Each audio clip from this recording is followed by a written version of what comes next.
Martinique, l'ancien militaire de la guerre au 39-45 du quartier Bois du Parc qui avait soufflé ses 102 bougies, Thomas Lavanne a tiré sa révérence à l'âge de 103 ans.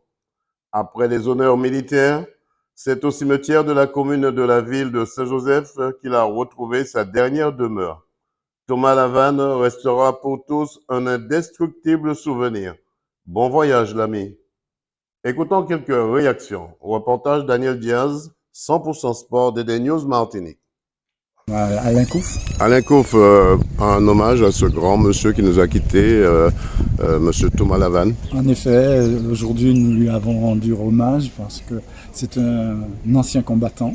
Il a exercé durant les différentes guerres et aujourd'hui c'est le jour où il nous a quittés, quand on lui dit au revoir et puis on lui dit adieu en même temps. Monsieur le maire, deux mots de ce départ de ce grand monsieur Thomas Lavanne qui nous a quittés à l'âge de 103 ans. Oui, monsieur Thomas Lavanne est le dernier ancien combattant de la commune de Saint-Joseph, ancien combattant évidemment de la Grande Guerre de 39-45, puisque nous avons eu ici une délégation de nos anciens combattants qui lui ont rendu hommage. Ils sont les combattants des autres guerres, mais c'est un des derniers de sa génération.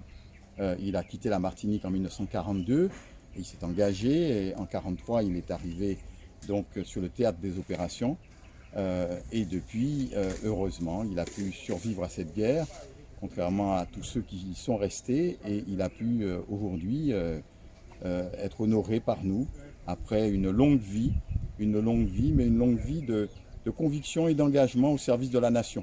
On sait qu'il avait traversé la crise sanitaire, et il y avait 3 ans, on lui avait soufflé ses 100 bougies. Et bien aujourd'hui, c'est vrai, c'est après 3 ans, il nous quitte.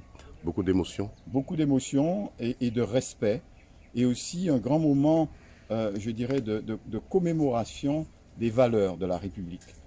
C'est pour ça que nous tenons à lui rendre hommage et que les anciens combattants sont là.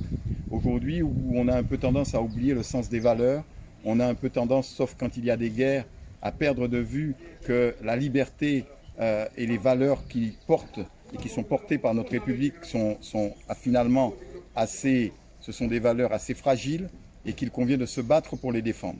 Et ce sont des hommes comme lui, des jeunes hommes comme lui, qui se sont engagés pour défendre à l'époque la République et la liberté face aux atrocités de Hitler et du nazisme.